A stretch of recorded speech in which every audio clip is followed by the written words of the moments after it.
You gotta put one foot in front of the other and lead with love. Put one foot in front of the other and lead with love. You gotta put one foot in front of the other and lead with love. Put one foot in front of the other and lead with love. Don't give up hope. Don't give up hope. You're not alone. You're not alone. Don't you give up. Don't you give up. Keep moving on. Keep moving on. You gotta put one foot in front of the other and lead with love. Put one foot in front of the other and lead with love. You gotta put one foot in front of the other and lead with love. Put one foot in front of the other and lead with love. Lift up your eyes. Lift up your eyes. Don't you despair. Don't you despair. Look up ahead. Look up ahead. The path is there. The path is there. You gotta put one foot in front of the other and lead with love. The other one foot in front of the other and lead with love. You gotta put one foot in front of the other and lead with love. The other one foot in front of the other and lead with love. I know you're scared. I know you're scared. And I'm scared too. And I'm scared too. But here I am. But here I am. Right next to you. Right next to you. You gotta put one foot in front of the other and lead with love. The other one foot in front of the other and lead with love. You gotta put one foot in front of the other and lead with love. The other one foot in front of the other and lead with love. And lead with love. And lead with love. And lead with love.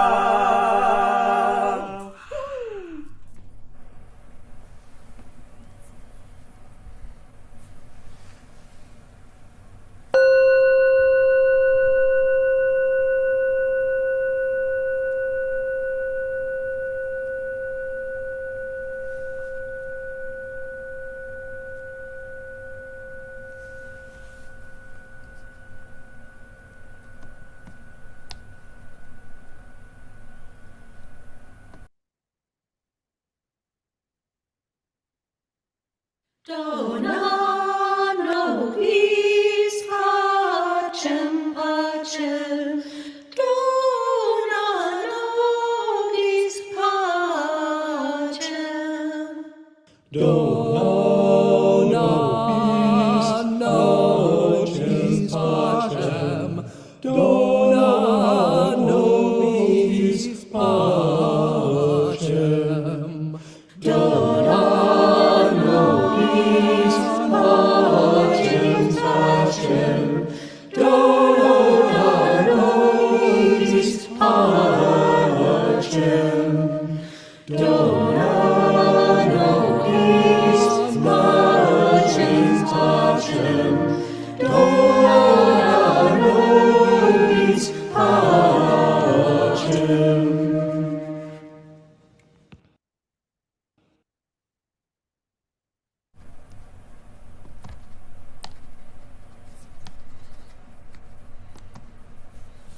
What is it that calls you here, that calls you onward, that calls you inward, that leads you homeward?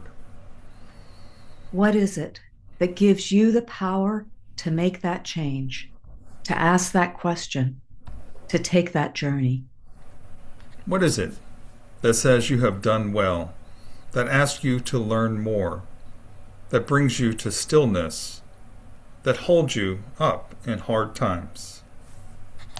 It is relationship, the beating heart of our faith. It begins when we share this hour, our truths, this air, our hearts. Come, let us worship together. We light our chalice this morning, the symbol of our Unitarian Universalist faith. May it be a flame that helps us remember who we are and who we are called to be together in the world. May it be a beacon that invites us to embody our shared values as we face the challenges of this time. May we be carriers of its light of radical welcome and warmth into wholeness, into liberation, into the one circle of life.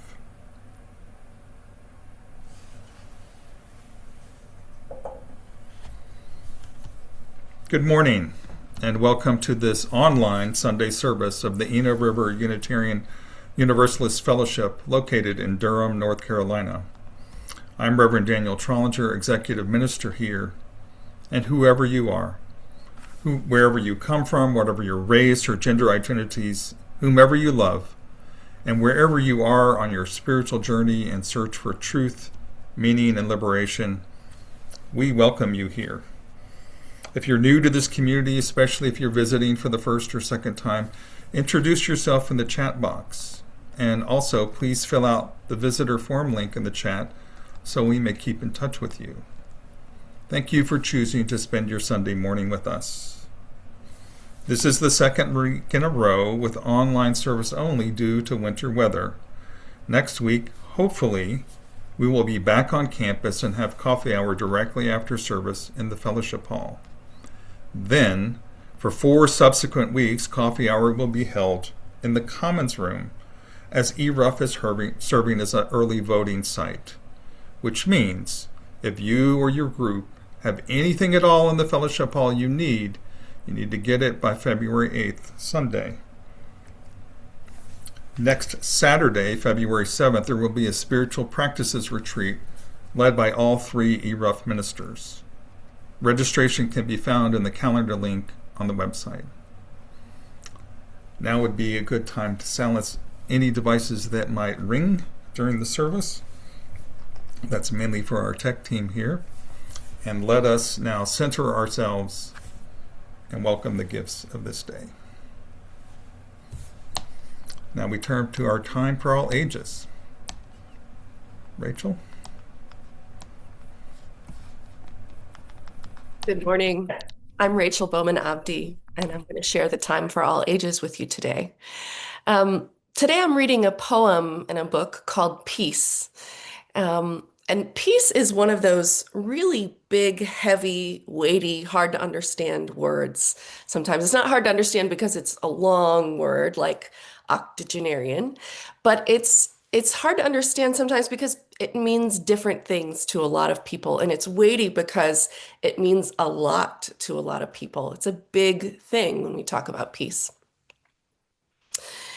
And everyone generally agrees that peace is good, right? That we all want peace. Even people who are about to start fighting a war say, I want peace. We just have to make sure these and these and these conditions are met first.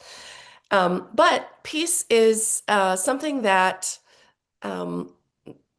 people see differently. There are always different conditions to be met for peace. And I want to suggest that today we think about peace as what happens when everyone feels that they can be seen and valued and heard and loved and respected, and then can share those things with others too, can value and love and see and hear and respect others. And there are a lot of different ways that we can see that. And that's what this book is about. It's about seeds, little tiny ideas of ways to think about peace or ways to enact peace. One example is peace is pronouncing your friend's name correctly.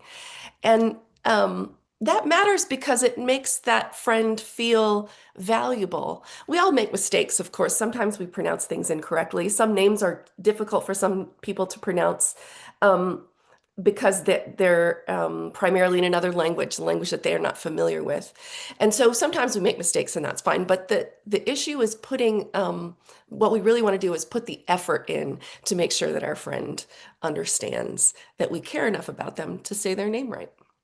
So I'm going to read this book. It's called Peace. It's by Baptiste Paul and Miranda Paul, and the pictures by Esteli Mesa.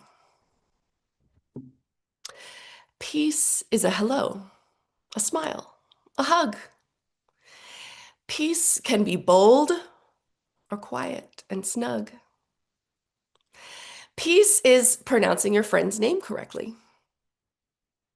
Peace means we talk to each other directly.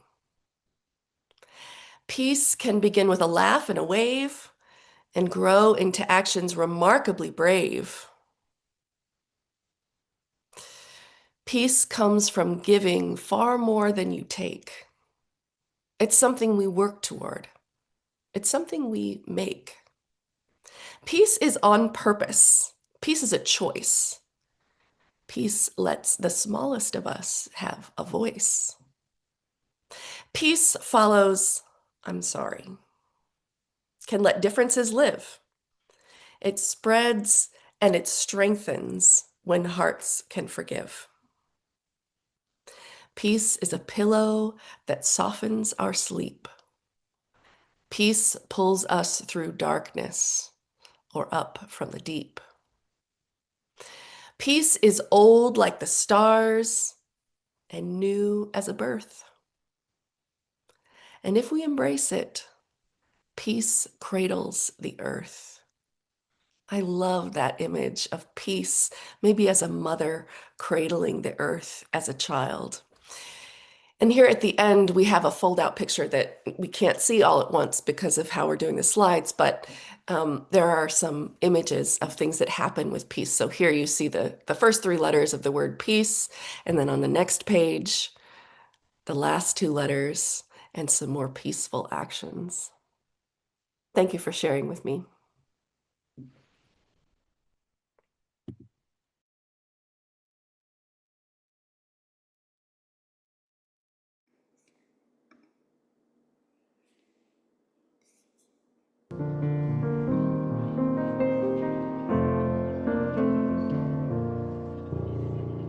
Peace, salam, shalom.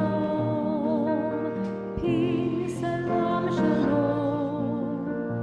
Peace, salam, shalom.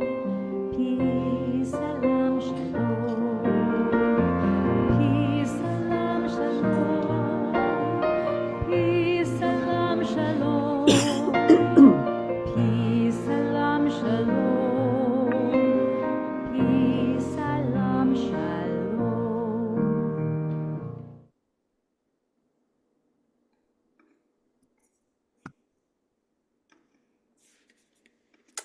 Good morning.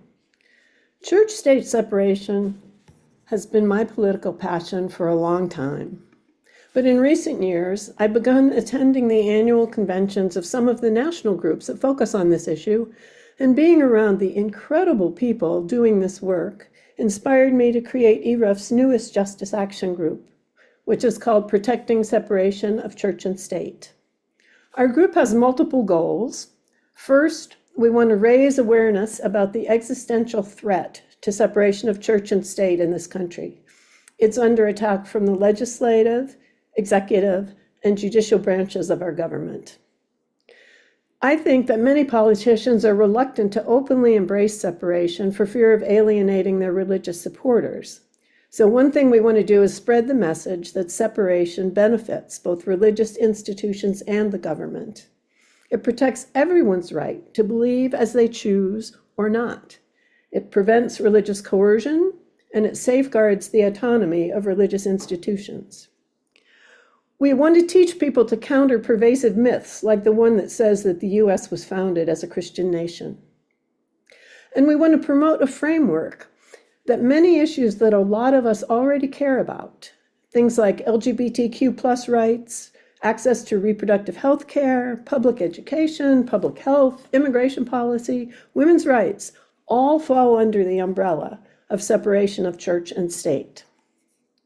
We want to encourage engagement with the public and with our legislators in addressing church-state issues. And we want to build coalitions with local, statewide, and national groups that support separation.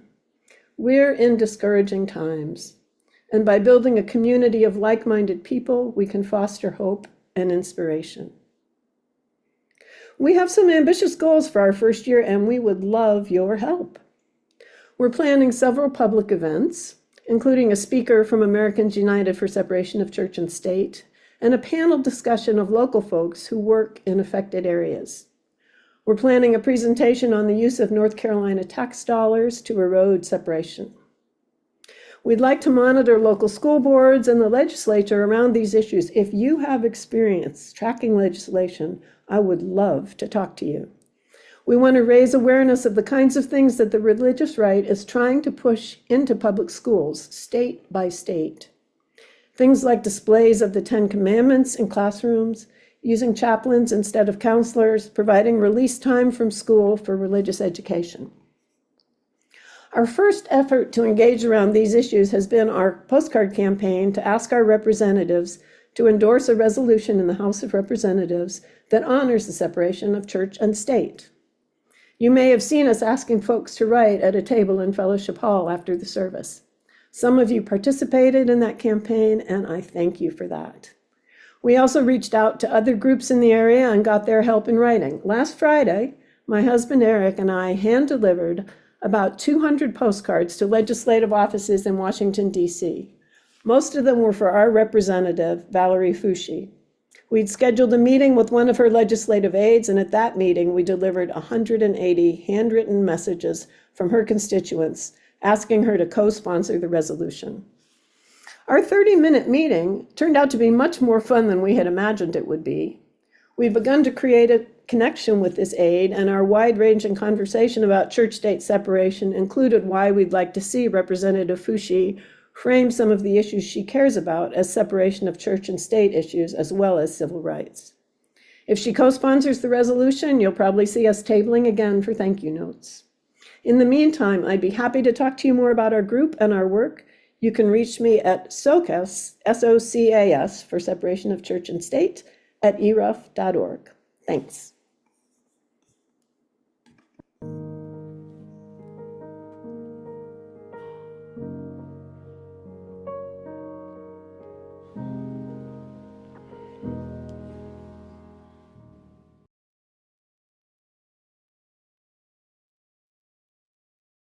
I grew up in the Air Force in the 1960s. My father flew reconnaissance jets over Vietnam during the war. When I was 7 years old, the year he was in Vietnam, I developed the ability to go emotionally numb to get through the fearful days and nights. I was young, but saw enough of the nightly news to know my father was in mortal danger, and that the adults around me were lying about it, assumably to protect me. My father did come home, but half of the pilots in his squadron did not. While my father was a soldier in Vietnam, my grandfather was an Episcopal bishop who was active in the anti-war movement. He went with an ecumenical delegation to both North and South Vietnam. The group came home and put an ad in the New York Times denouncing the war. And thereafter, my grandfather worked for peace. My grandfather and my father liked each other. They were friends and conveyed mutual respect and care for each other, both before the war and after. I loved them both. They are both part of me. Last week, in response to the shootings in Minneapolis, I went numb again. I saw images of heavily armed soldiers kidnapping people in parking lots and neighborhoods, chasing down protesters on snow-covered streets, and killing in cold blood Renee Good and Alex Preddy, in some ways, like George Floyd, like Trayvon Martin. I feel sick and horrified by these acts. I feel outrage and fury and a fierce urge to stand up for those who are being persecuted. In me is a warrior, ready to fight. But also in me is the knowledge that violence leads to more violence, that we are not separate from each other, that the ICE agents are human too, with families and fears and human struggles. My UU faith reminds me again and again that we must put love at the center. My UU faith invites me to ask, what does love do here? What does love call me to do here? Right now, I'm trying to get unnumb. Hearing stories of generosity in my adult RE Love at the Center class on Wednesday helped a lot. Singing always helps. Sharing meals with friends. Walking in the woods. Remembering the wisdom of the peacemakers of the past, that there is no way to peace. Peace is the way. That we make the path by walking. That we must be the change we want to see in the world. As I start to thaw, I can feel that my numbness covers fear. I'm afraid. I'm afraid that I too may face militarized soldiers amped up on quotas and adrenaline. Will I have the courage of those in Minneapolis who continue protesting injustice and violence, who are embodying resistance with determination and often with great creativity and care? I remember that I carry in me both my father, the soldier, and my grandfather, the peacemaker, and that each was courageous. I was horrified by my father's participation in that brutal war. I deeply admired my grandfather speaking and marching against the war in his conservative Pennsylvania diocese. How do I hold all of this? The grief and rage at cruelty and injustice, the fear of violence, the need for courage. How do I keep my heart open to the humanity of us all? My UU faith invites me to ask again and again, what does love call me to do here?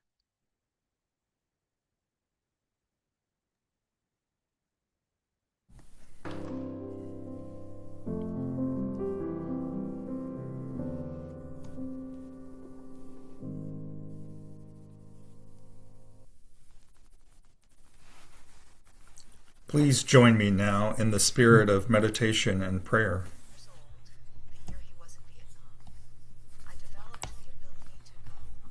In this season of change, we pause this morning to be present here and now and listen.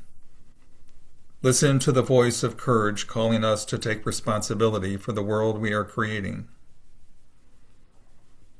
Listen to the song of hope that propels us in working together for justice, inclusion, and peace.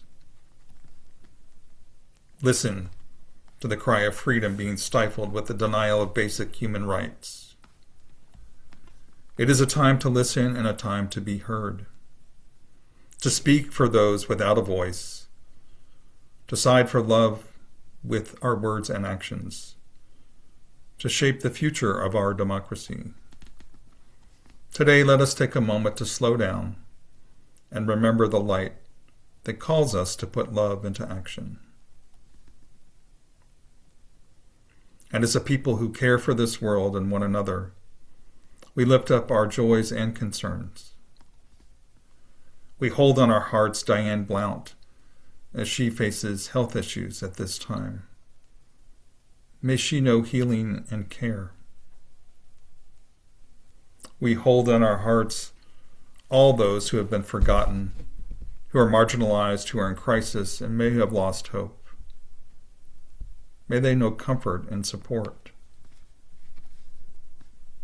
We hold on our hearts and pray for the people all the world over facing war and conflict. In these challenging times, let us remember that we are one global family living on the same human-impacted earth. Let us center ourselves in compassion as we work for justice and peace.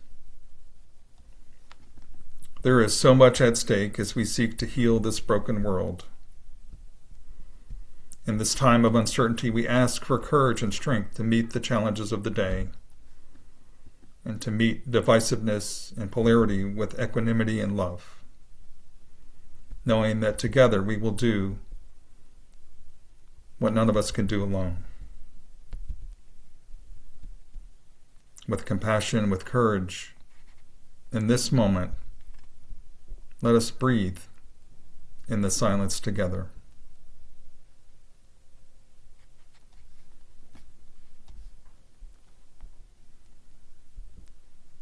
And so it is.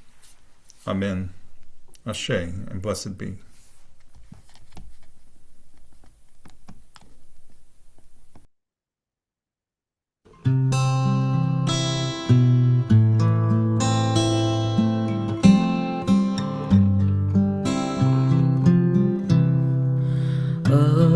Abide with me.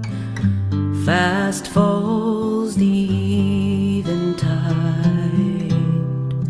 The darkness deepens. Still with me abide.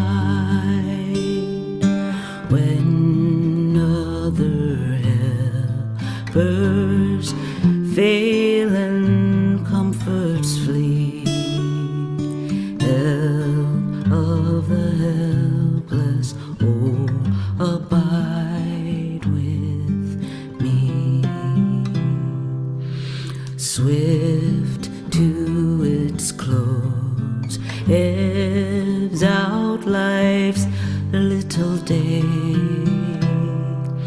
Earth's joys grow dim, its glories pass away.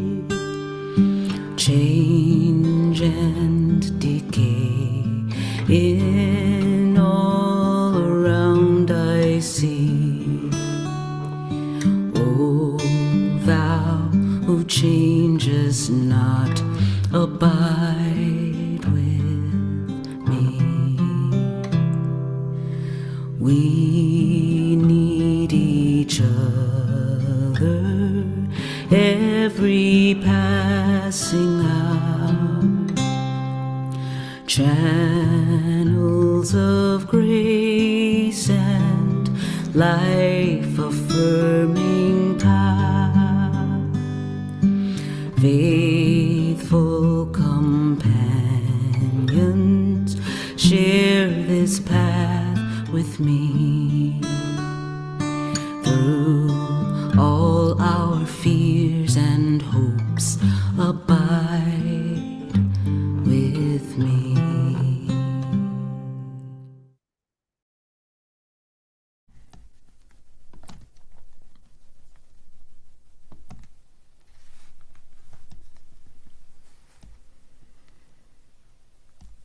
Have you ever been touched by a simple act of kindness? Something someone did or said that was unexpected, thoughtful, or generous. Think back, maybe in the past month or year or a while ago. Remember how you felt in that moment, touched by care and kindness. Grateful, moved, inspired, cared for, seen, appreciated. These simple moments, small acts of kindness, sometimes slip by without much fanfare. Yet they have an impact far greater than the details seem to warrant. They awaken something within us. They remind us of a deeper connection to life that exists around us all of the time, if we are paying attention. The paying attention part is a challenge sometimes. So much vies for our attention these days.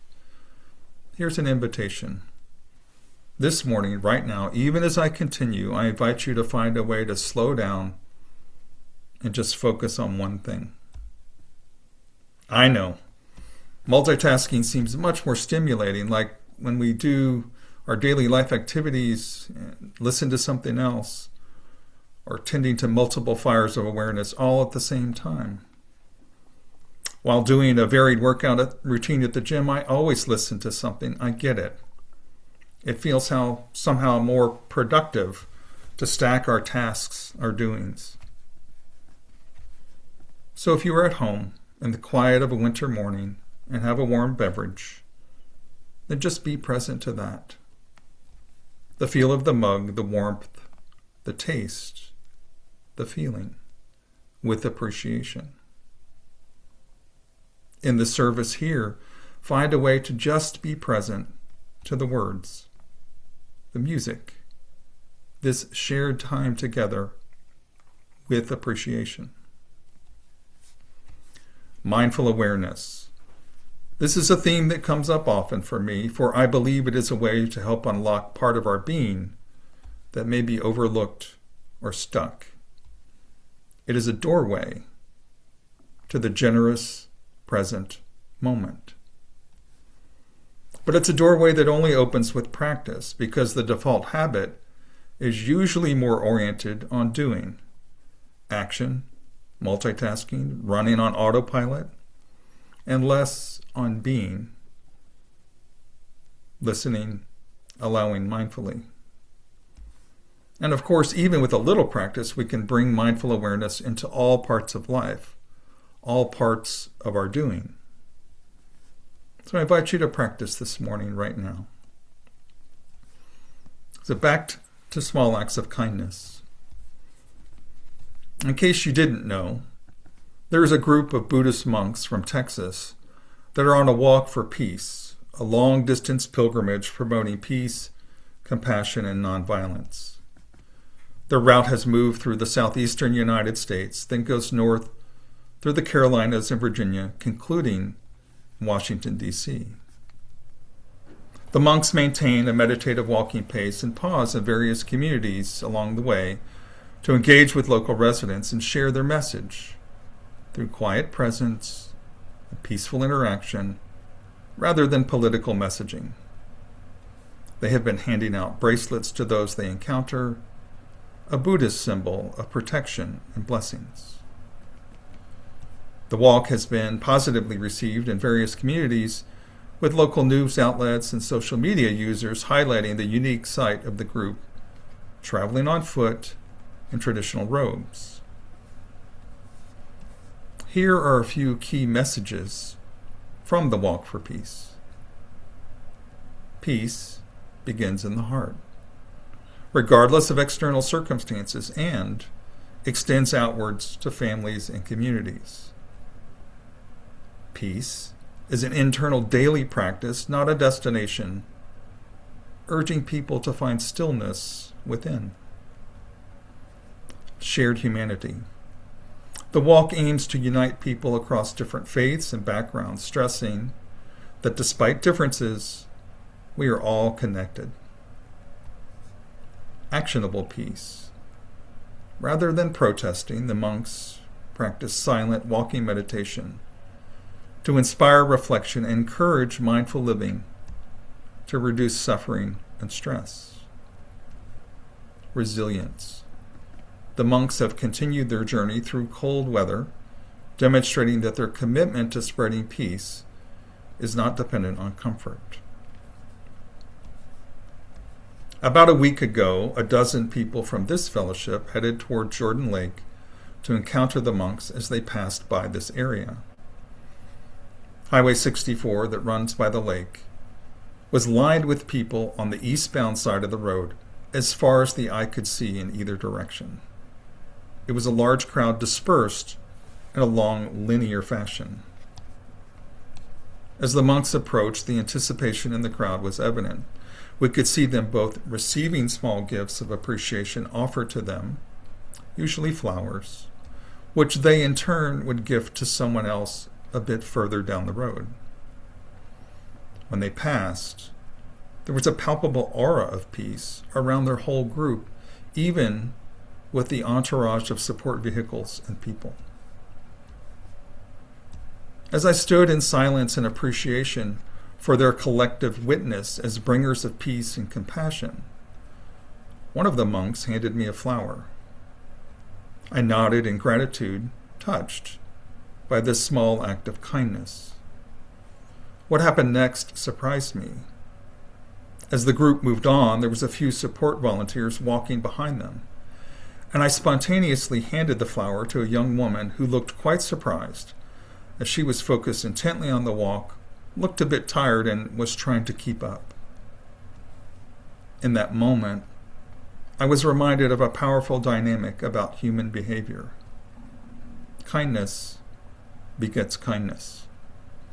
When we are touched or inspired by an act of kindness, we naturally shift into a state where kindness becomes the default mode of being. So then our doings are shaped by this energy of kindness.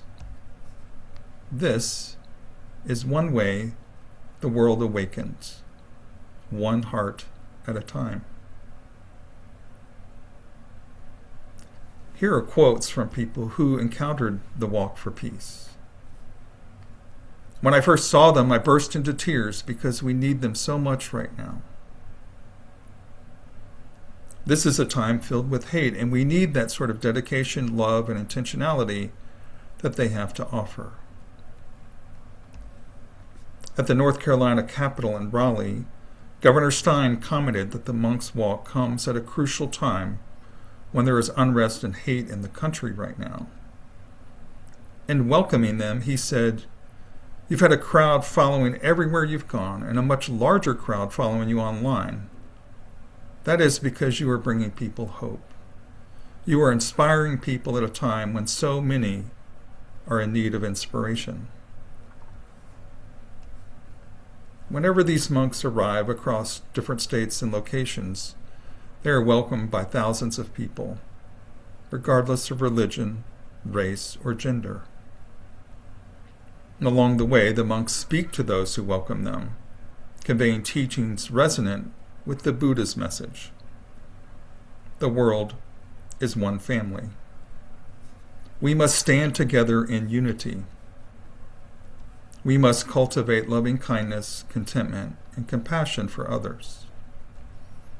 In essence, the monks are embodying peace by walking it, hoping to ignite that same sense of peace in others, one step and one interaction at a time.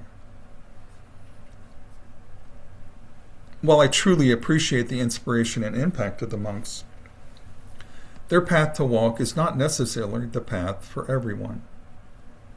We are not all called to monastic life or go on a 2,300-mile trek.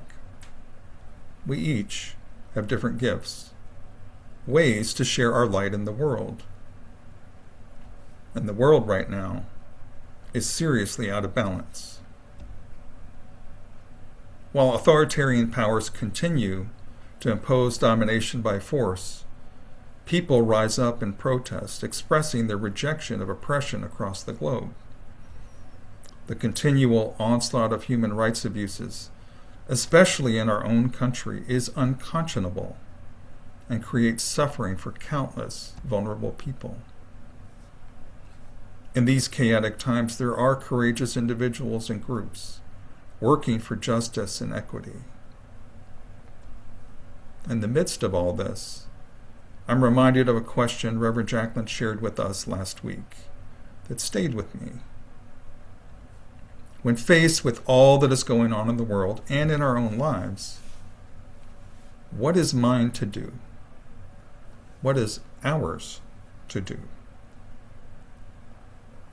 She also shared that sometimes these questions lead to uncertainty, and it is okay to be in the place of unknowing. I believe this place is where we have a chance to grow deeper in our spiritual lives, when we are seeking discernment for the best way to focus our energies, share our gifts, and place our attention. This is where the monks have something more to teach us. Peace is not the goal or the destination, but a practice. Bhikkhu Panakara, spiritual leader of the Walk for Peace, states, "We walk not to protest, but to awaken the peace that already lives within each of us. We do not walk to reach a destination. We walk so that every step becomes a destination of compassion. What does it take to awaken the peace that already lives within us? How does peace become a practice? In a world of endless demands and constant chaos, peace is a rare gem. It is both simple and profound at the same time. When absent, its void creates worry, discomfort, and anxiety.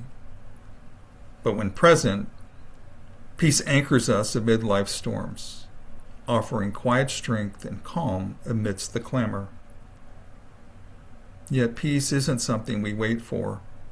It's something we create.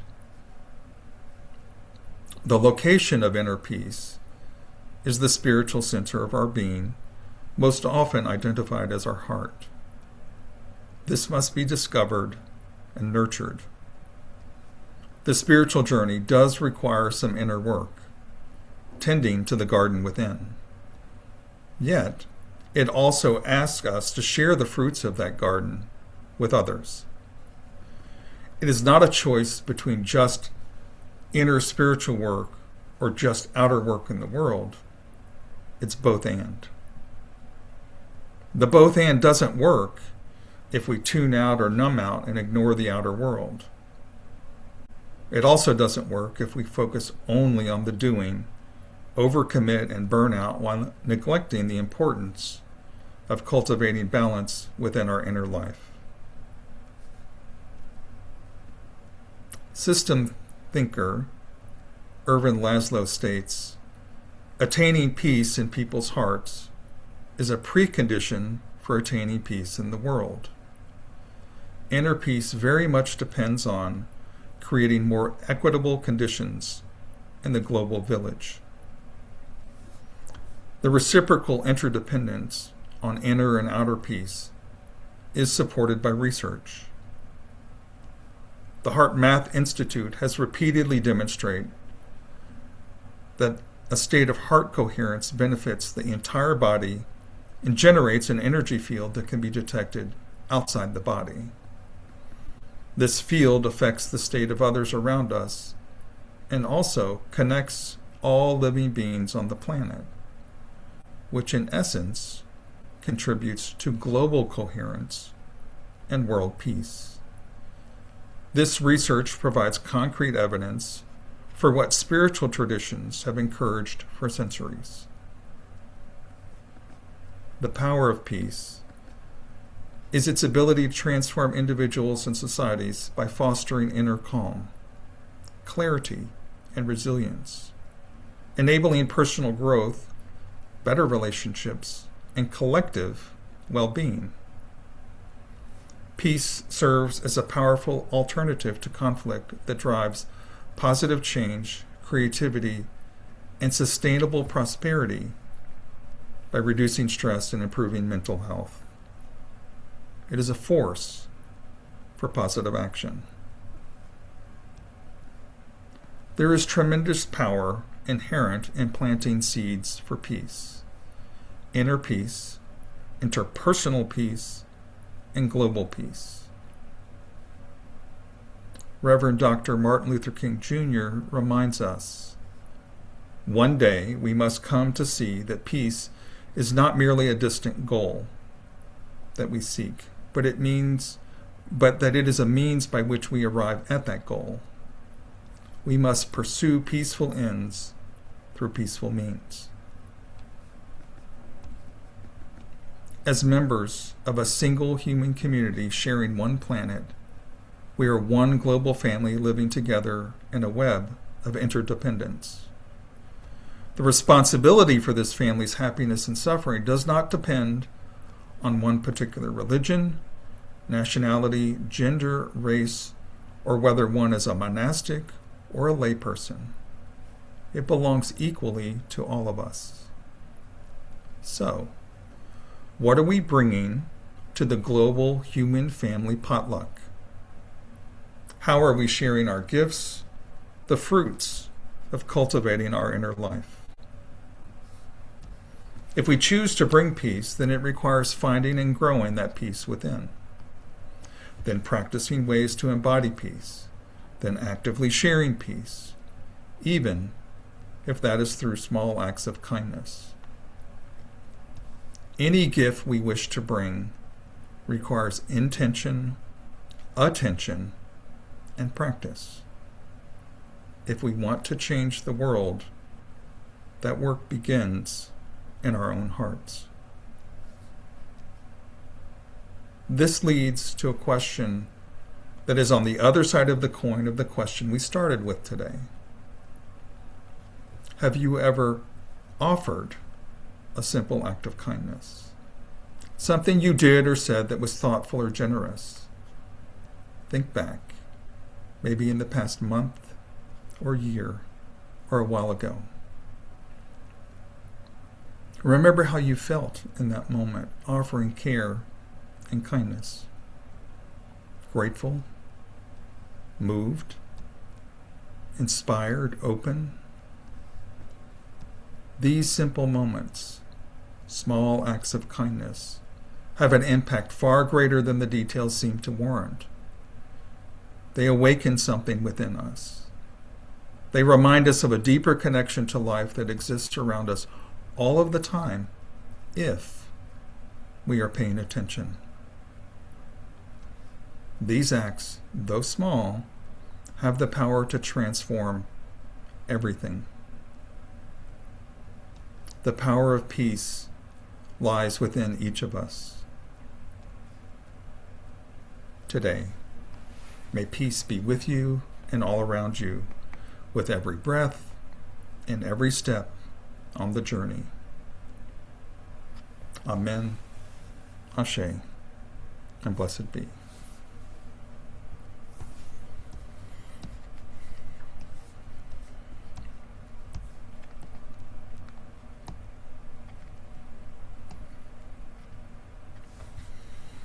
It is now time for the offering.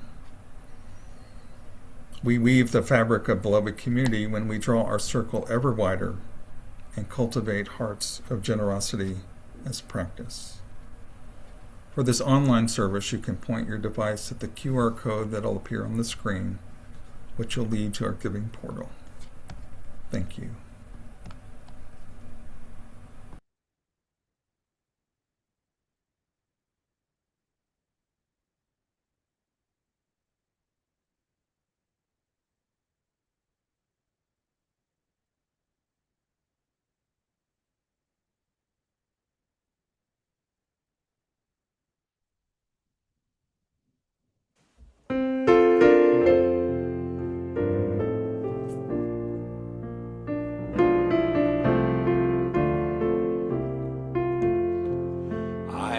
Decided to stick with love. Hate is too great a burden to bear. I have decided to stick with love. Hate is too great a burden to bear. I have decided to stick with love. Hate is too great a burden to bear. I have decided to stick with love. Hate is too great a burden to bear. Love is gentle, love is kind. Love is the only answer in hard times. Hate solves nothing and brings us down. Love is the only thing that turns it round. I have decided to stick with love. Hate is too great a burden to bear. I have decided to stick with love. Hate is too great a burden to bear.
We give thanks for all the many gifts that support the building of this beloved community. And today, many thanks to Rachel for the story, Helen and Susan for thoughtful sharing, Wendy for the music, and the tech team for making this online service work. From wherever you are, let us sing together our closing hymn.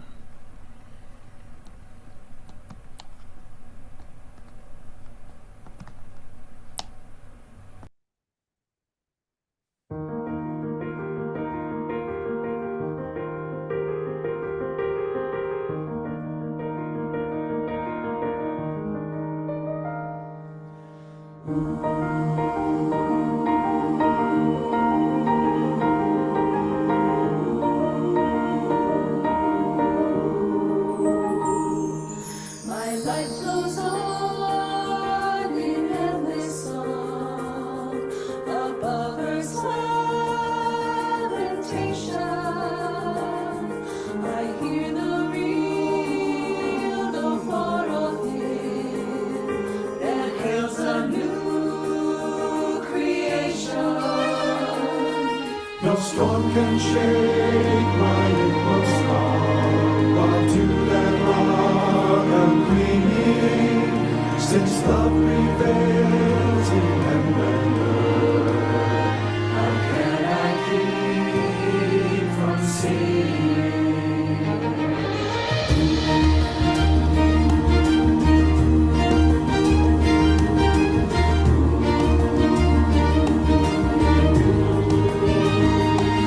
While all the tempest round me roars, I know the truth it liveth.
Thank you for joining us in our online service this morning.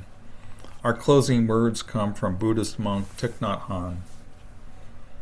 Peace is present here, right here and now, in ourselves and in everything we see and do. Every breath we take, every step we take can be filled with peace, joy, and serenity. The question is whether or not we are in touch with it. We need only to be awake, alive in the present moment. May it be so. Stay safe and warm. Go in peace.